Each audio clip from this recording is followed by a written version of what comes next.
Welcome to Mark My Words. I'm Mark Evans with a behind-the-scenes look at the men and women who make our world a more interesting place. In the world of trash talk and MTV, celebrity is often bestowed upon those who are merely famous, not accomplished.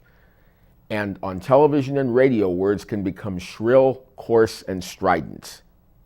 We forget that words and music can enlighten, instruct, and inspire.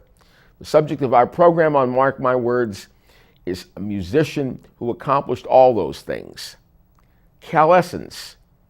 The word means getting hot, but for anyone that's ever heard the work of a Renaissance man named Calvin Jackson, composer, pianist, arranger, conductor, concert pianist, jazz virtuoso,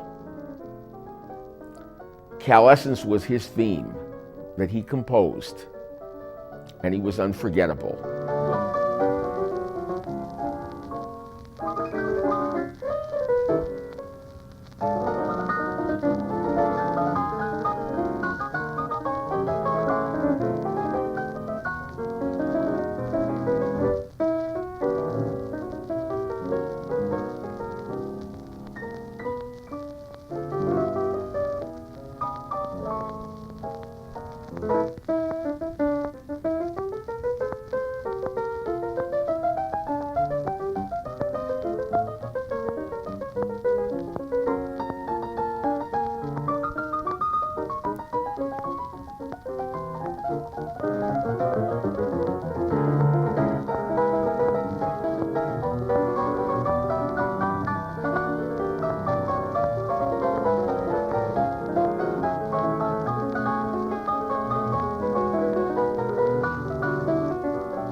I'll never forget the first time I heard Calvin Jackson play.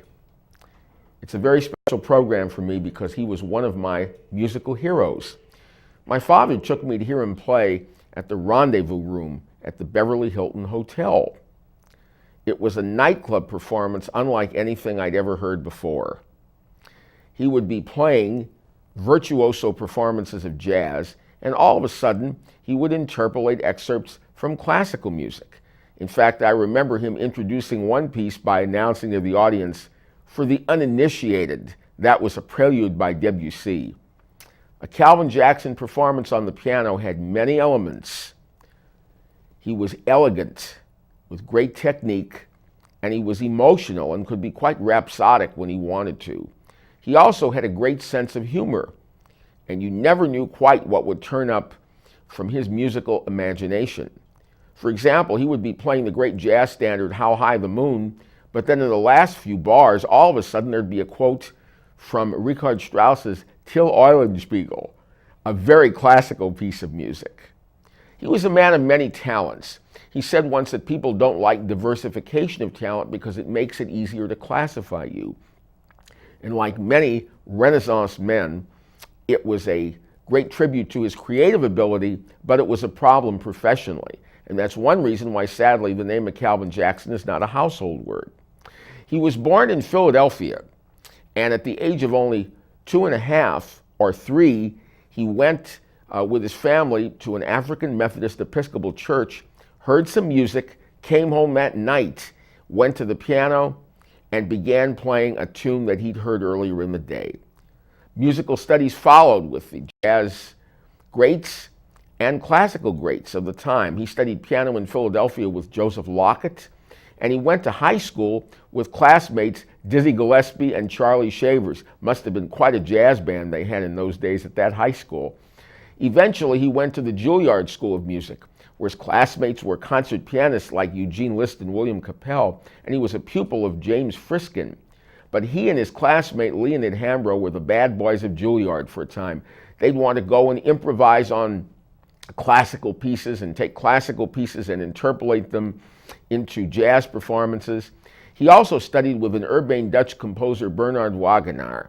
They weren't sure what to expect from him, but when he brought a Benny Goodman record into a counterpoint class, they were convinced that he was fine. Calvin Jackson became a good friend of Mercer Ellington, Duke Ellington's son, joined the Duke Ellington Circle, and eventually wrote arrangements for the leading jazz bands of the day, Jimmy Lunsford, Benny Carter, Coleman Hawkins, and he played the piano at Cafe Society downtown, where he became friendly with two of the jazz giants of the piano, Teddy Wilson and the legendary Art Tatum.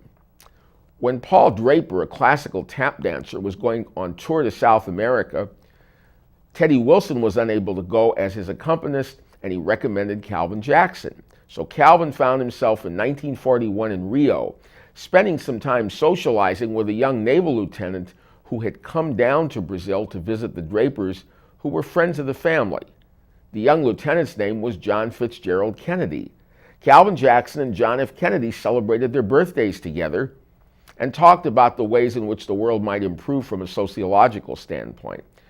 Eventually, Calvin continued to tour with Draper and with the harmonica virtuoso Larry Adler. He joined the Harry James Band and formed a two-piano team with a brilliant pianist, Margaret Bonds, whom he'd met years earlier as a child at a convention of the National Association of Negro Musicians. The Calvin Jackson style was incredible. He believed that you could take elements of the orchestra and the big band and translate them to the piano. So instead of voicing things pianistically as most pianists would, he thought in terms of creating orchestral sonorities at the keyboard. And there was a metamorphosis of moods. He could play My Funny Valentine and turn it into a Bach fugue, or play the familiar song, the great English melody Greensleeves, and suddenly burst forth with a quotation from the William Walton score for Laurence Olivier's film of Hamlet. And then there were the quotations. There were tunes, arias, nursery songs, marches. Anything you can imagine would turn up in his melodic lines. Eventually, he found himself at MGM, where he spent several years as an assistant musical director, and he contributed to 14 musicals. Now, this was the period which we call the glory era of MGM musicals, and he wrote for Anchors Aweigh, Two Girls and a Sailor, Her Highness and the Bellboy, On an Island with You, The Kissing Bandit. He did a flamenco piece with Vicente Gomez, a great guitarist for that one. Did a lot of the music for Meet Me in St. Louis. And of course, Anchors Aweigh was the film in which Gene Kelly performed a spectacular duet on screen, a dance with his new partner, Jerry the Mouse of Tom and Jerry fame. Eventually, at the suggestion of Oscar Peterson, Calvin went to Toronto, where he became the #1 star in Canadian music. He performed a Rachmaninoff piano concerto with the Toronto Symphony, and 2 of his ballets, Maria Chapdelaine, a story about a nurse and her lover in Quebec, and The Loon's Necklace, the tale of an Indian chief who uses magic to restore prosperity to his tribe, were premiered with the Toronto Symphony. And while doing all this, he had his own television show for 2.5 years with a 21-piece orchestra and his own combo. Eventually, he turned back to the United States. He returned to New York to play at the Embers in Basin Street. Calvin always said, "I play foreground music, not background music." And one of his most exciting tasks was a chance to rescore Gershwin's Rhapsody in Blue. We'll talk all about what he did to Gershwin's Rhapsody in Blue right after this message. Art Tatum I met in 1941 at Cafe Society downtown. And he was playing there with, I was on the bill, as a matter of fact, along with Art Tatum and the Boogie Woogie pianists, Pete Johnson, Albert Ammons, and Meadlux Lewis, and another pianist by the name of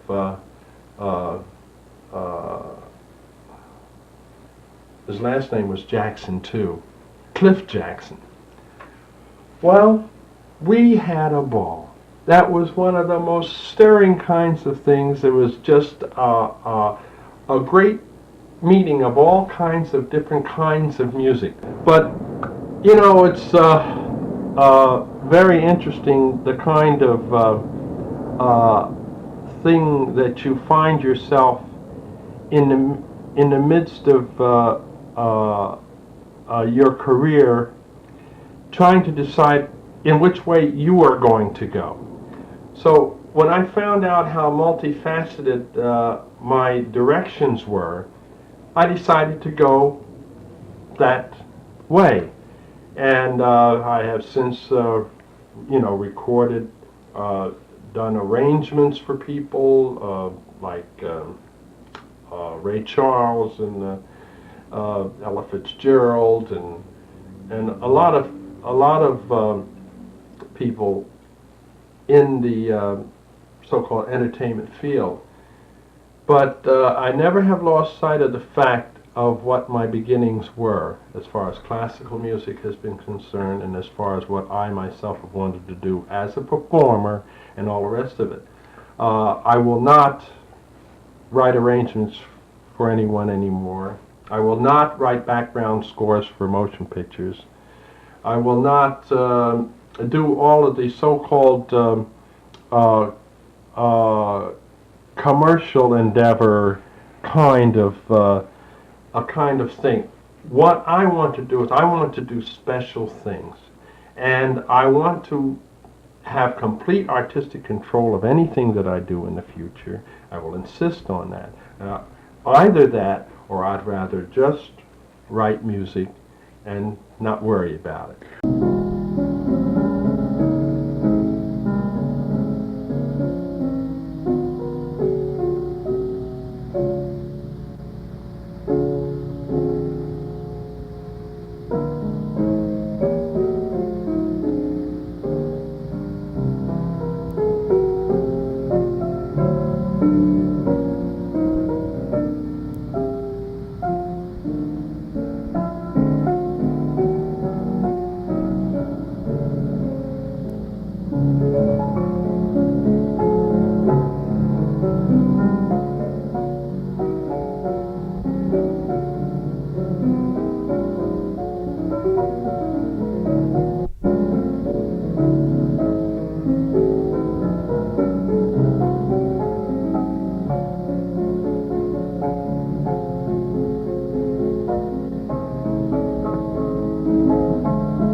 When Calvin Jackson was asked by Liberty Records to rescore the Rhapsody in Blue, he explained how he felt about it. His words say it best. He said to reanalyze a major work in any light other than that which focuses on the traditionally accepted treatment is to invite ridicule, risk censure, incite the faithful to an examination of hempen cord and strong oak with the avid intention of stretching the neck of the offender. Was I fully aware of the aforestated drawbacks? Sure. I only hesitated long enough to take a deep breath and ask for a copy of the original score. Reorchestrate Gershwin, update the sounds, create a contemporary concept, these phrases and more assailed my thinking. Stating it simply, it was a challenge I could not ignore. If you love jazz and Gershwin as do I, you must have felt as though here was an enormously interesting and vital Huckleberry Finn being stifled in a boiled collar and tails. That was Calvin Jackson in a nutshell, always ready for some musical adventure.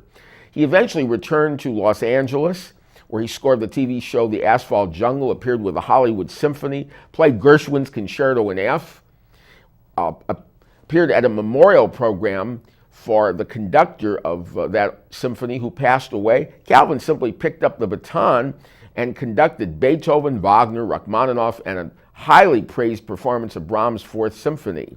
And he also played at a concert of art music by contemporary black composers, appearing with William Grant Still and Ulysses Kay. I heard him play an excerpt from his piano concerto at that concert. Unfortunately, at this time, the rock revolution had occurred, and Calvin Jackson was no fan of rock music. He said, "A Beatle is something you step on quick." And he said, "In my lifetime, everyone will feel the same way." Unfortunately, he was wrong about that. Didn't turn out that way. He disliked the Hollywood atmosphere. He referred to the studios sometimes as the places with those upholstered sewers. And he went back to performing outside of Hollywood. He inserted classics in his nightclub act. Roy Newquist said he was unprepared for the power, feeling, and taste of this musician. And Benny Green wrote that the currency of critical language has long been debased by misuse, but Calvin Jackson really is something unique. Perhaps Calvin Jackson's greatest and most undiscovered talent was as a composer. He was inspired by his meeting with John F. Kennedy and his time in Brazil to write a piano concerto, which he started working on when he heard that John F. Kennedy had been assassinated. He also wrote the Carl Sandburg Suite with a number of pieces, including one, Fog, which he actually performed on the piano. And at the time of his untimely death, he had plans for a 31-piece symphonic jazz orchestra. When he met the distinguished pianist and composer Donald Shirley, a colleague of his, the two discovered a mutual admiration for Rachmaninoff, and they stayed up all night talking about their great admiration for the Russian composer, those tremendous Russian chords, his brilliant sonorities, and his total mastery of the piano keyboard. Calvin Jackson was also working on the Suite in Classic Design, a work which would call for 8 clarinets or flutes and 17 brass instruments playing simultaneously. I remember when he once pantomimed a performance of one of his orchestrations. He would say, "Can you hear the trumpet? There's the trumpet playing. Can you hear those violins? There's the bass, and here's the piano." And he would act out all the instrumental parts. It was quite a visual performance, as well as listening to some really brilliant orchestration. Calvin Jackson set a standard for wit, elegance, uncompromising lyricism that marked him as one of America's most original musical personalities. It's truly sad that a musician of his caliber remains to this day undiscovered. I once said one of the great problems in our culture is that everyone knows the name Michael Jackson and very few people know the name Calvin Jackson. Calvin Jackson was a true Renaissance man. He wanted to be thought of as a composer and as a musician that could not be classified. And unfortunately, in the entertainment industry, that's difficult. Calvin thought of himself primarily as an artist, not as an entertainer. He loved audiences and he loved to be able to communicate his musical ideas. But if you listen to any of his compositions, his classical pieces, his pieces that combine the classics and jazz, his straight jazz works, his vast repertoire, as well as taking a look at some of the arrangements he did to glorify the musical talents of others, you'll find a truly unforgettable musician. If you've never heard the work of Calvin Jackson, his works have come out, some on CD. There are some recordings that are still collector's items.